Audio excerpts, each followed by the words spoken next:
Hello learners, welcomes you all on our YouTube channel Success with Economics.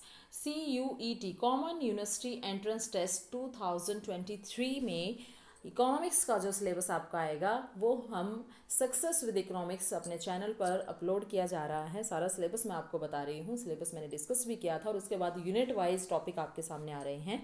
I hope आपको सारी videos अच्छी लग रही हैं और आपको सारे टॉपिक समझ भी आ रहे हैं। प्लीज़ आप कमेंट बॉक्स में मुझे बता भी सकते हैं। कंज्यूमर इक्विलिब्रियम हमारा नेक्स्ट टॉपिक है, यूनिट वाइज हम इसमें कर रहे हैं। तो कंज्यूमर इक्विलिब्रियम हिंदी में जिसको कहेंगे उपभोक्ता संतुलन। मैं आपको इंग्लिश में बेशक ये दिख रहा है बट मैं आपको हिंदी में भी समझाऊंगी। बाइलिंगुअल मेथड ही यूज़ होता है। We buy many goods and service start कर रहे हैं हम। We buy many goods and service to satisfy our wants. बिल्कुल डेली लाइफ के साथ कनेक्ट करके देखेंगे। एनसीईआरटी से ही वहाँ पर आपका सिलेबस उठाया जाएगा और मैं ज़्यादातर कोशिश कर रही हूँ कि एनसीईआरटी के ही जो नोट्स हैं वहाँ से ही आपको पढ़ाया जाए, एनसीईआरटी की बुक से ही। तो we buy many goods and service to satisfy our wants. हमारी वांट्स हैं बहुत ज़्यादा, हमारी ज़रूरतें बहुत ज़्यादा हैं, उनको हम संतुष्ट करने के लिए गुड्स एंड सर्विस खरीदते हैं। ये वस्तु और सेवाओं को कंज्यूम करते हैं। Using up of good and service to satisfy want is called consumption. जब चीज़ों को कंज्यूम किया जाता है यानी कि सेटिस्फाई, जिनको यूज़ किया जाता है गुड्स एंड सर्विस को, तो उसको बोलते हैं consumption. An economic agent who buy goods and service is called a consumer. और ऐसा एक बंदा या ऐसा एक इकोनॉमिक एजेंट जो इन गुड्स एंड सर्विसेज को कंज्यूम कर रहा है उसको बोलते हैं कंज्यूमर। ठीक है। When a consumer buy any good or service his her main objective is to get maximum satisfaction. अब जब एक कंज्यूमर गुड्स एंड सर्विस को खरीदता है तो उसका मेन ऑब्जेक्टिव क्या होता है? Maximum satisfaction. तो how does a consumer maximise his satisfaction for spending his income and various goods and services is subject matter of this chapter. Mainly जो कंज्यूमर इक्विलिब्रियम में हम पढ़ेंगे उसमें यही है कि एक कंज्यूमर किस तरीके से अपनी इनकम को खर्च करे कि अलग अलग वस्तुओं और सेवाओं पर, अलग अलग गुड्स एंड सर्विसेज पर कैसे वो अपने इनकम को खर्च करे ताकि उसको ज़्यादा से ज़्यादा सेटिस्फैक्शन मिल सके, ज़्यादा से ज़्यादा मैक्सिमाइज वो अपने सेटिस्फैक्शन को कर सके। क्लियर? आई थिंक आपको ये इंट्रोडक्शन क्लियर है। अब उसके बाद meaning of consumer equilibrium. Meaning of consumer equilibrium ये मैं आपको थोड़ा सा जूम करके बता देती हूँ। ये देखिए, consumer equilibrium refers to a situation where the consumer has achieved maximum possible satisfaction from the quantity of the purchased given income and price of the commodities. Commodities के प्राइस दे रखे हैं, कंज्यूमर की इनकम दे रखी है, उनको use करके किस तरीके से एक कंज्यूमर ज़्यादा से ज़्यादा सेटिस्फेक्शन को अचीव करता है उसको बोलते हैं consumer equilibrium. There are two main approach to study consumer equilibrium: cardinal utility approach and ordinal utility approach. Cardinal utility approach दी थी मार्शल ने, please note down. And ordinal utility approach, जिसको indifference curve भी कहा जाता है, Hicks and Elon ने दिया था इसको. ऑर्डिनल को किसने दिया था? Hicks and Allen, ALLEN. और ये पहले वाला जो कार्डिनल था ये मार्शल ने दिया था. इसको हम बिल्कुल डिटेल में पढ़ेंगे. ये देखिए, कार्डिनल यूटिलिटी अप्रोच. आज इस वीडियो में कार्डिनल एंड ऑर्डिनल दोनों अप्रोच होगी. फिर single commodity and two commodity के केस में होगा. जैसा आपके सिलेबस में मेंशन है मैं वैसे ही आपको करवा रही हूँ. आपके लिए बहुत ज़्यादा बेनिफिशियल होने वाली है मेरी सारी वीडियोस. प्लीज़ आप सभी वीडियोस को ध्यान से देखना. Cardinal utility approach. The theory of consumer behaviour by selling utility approach was first given by Marshall. Cardinal जो अप्रोच थी वो मार्शल ने दी थी. अब मैं बताती हूँ कि कार्डिनल क्या. ठीक है, पहले हम थोड़ा सा यूटिलिटी को समझेंगे. उपयोगिता.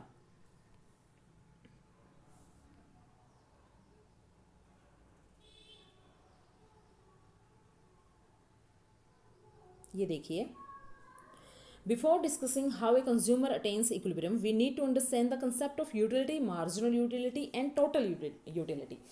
तो पहले अगर हम मतलब ये देखें कि किस तरीके से कंज्यूमर इक्विलिब्रियम में आता है, कैसे क्या होगा, वो उससे पहले हम थोड़ा सा यूटिलिटी को समझेंगे, उपयोगिता को समझेंगे.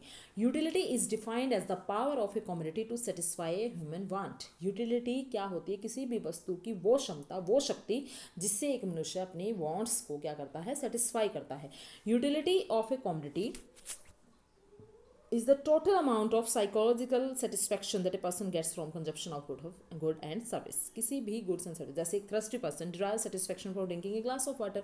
एक प्यासा आदमी है, उसको एक गिलास पानी मिल जाए तो वो उस पानी से क्या हो जाएगा, सेटिस्फाइड हो जाएगा. So a glass of water has got utility, मतलब एक ग्लास ऑफ वाटर में यूटिलिटी है फॉर द थ्रस्टी पर्सन, उस प्यासे आदमी के लिए.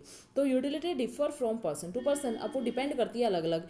Utility it is subjective. कई बार क्वेश्चन आ जाता है यूटिलिटी ऑब्जेक्टिव है या सब्जेक्टिव. सब्जेक्टिव है. इसको कभी भी क्वांटिटेटिवली मेजर नहीं किया जा सकता, इसको फील किया जा सकता है. ठीक है, यूटिल्स में इसको मापते हैं. 1 नंबर का ये भी क्वेश्चन है आपका. और इसको utility of rupee can be assume. Rupee की यूटिलिटी को हम 1 2 3 ऐसे देखते हैं. ठीक है, अब उसके बाद है marginal utility. Most important concept आपको करवा रही हूँ मैं. Marginal utility is the addition to the total utility. Addition derived from the consumption of an additional unit of a commodity. जैसे आपने 2 एप्पल ली और आपको उससे 10 यूटिलिटी मिली. मैं आपको कह दूँ कि 3 एप्पल आपको मिल रही हैं. अब देखना, एक एडिशनल यूनिट आपने यूज़ की, ये एडिशनल यूनिट आपने यूज़ की, उसकी वजह से आपको पहले 10 यूटिल्स मिल रहा था ना, अब आपको 15 यूटिल्स मिलेगा. मतलब 15 में से 10 माइनस करेंगे तो 5 का डिफरेंस आया. टोटल में कितना चेंज आया, टोटल में कितना चेंज आया, वही है मार्जिनल यूटिलिटी. एक एक्स्ट्रा यूनिट लेने से आपको जो भी यूटिलिटी मिली. ठीक है, अब इसको हम दूसरी सेंस में भी कर सकते हैं कि मैं आपको कह दूं एक एप्पल लेते हैं यूटिलिटी ज़्यादा मिलेगी, फिर दूसरी लेते हैं और ज़्यादा मिलेगी, तीसरी लेंगे फिर धीरे धीरे कम होती जाएगी. ठीक है, 3 से भी यूटिलिटी बढ़ रही थी, बट 4 अगर मैंने कहा 4 एप्पल लो, आपकी यूटिलिटी बढ़ने की बजाय कम हो गई. तो टोटल जब हम इनको 10 को 15 को, अब 15 के बाद बढ़नी चाहिए थी 20 और हमारी क्या होगी 14 हो गई. 5वीं एप्पल ली तो उससे यूटिलिटी हमारी 12 हो गई. अब इसको सारी को 10 15 14 12 10 15 14 12 इन सबको जोड़ेंगे तो टोटल यूटिलिटी में एक्स्ट्रा यूनिट लेने से क्या चेंज आया, दैट इज मार्जिनल यूटिलिटी. अब यहाँ पर देखिए, suppose a consumer get total utility of 10 utils. एक ऑरेंज लिया 10 यूटिल्स मिली, 2 ऑरेंज लिए 18 मिली, 8 यूटिल्स उसको ज़्यादा मिल गई सेकंड से. तो मार्जिनल यूटिलिटी क्या हुई, एक्स्ट्रा 8. वही मैंने अभी बताया था आपको 10 से 15 हुए और ये सब. ठीक है, उसके बाद है फॉर्मूला इसका. ये भी क्वेश्चन मोस्ट इंपॉर्टेंट है. फॉर्मूला क्या है, मार्जिनल यूटिलिटी का फॉर्मूला. टोटल यूटिलिटी जो आज की है और टोटल यूटिलिटी जो पहले वाली थी, इन दोनों का डिफरेंस ही क्या है, marginal utility. TUN minus TUN minus 1 या फिर MU is equal to delta TU upon delta X, यानी कि delta total utility upon delta X यहाँ पर कॉमोडिटी है. ठीक है, तो एक कॉमोडिटी एक्स्ट्रा एक कॉमोडिटी लेने से टोटल यूटिलिटी में क्या चेंज आया, that is marginal utility. With example मैंने आपको समझा दिया है. उसके बाद है टोटल यूटिलिटी. टोटल यूटिलिटी नाम से clear is the total satisfaction obtain from the consumption of all possible unit of commodity.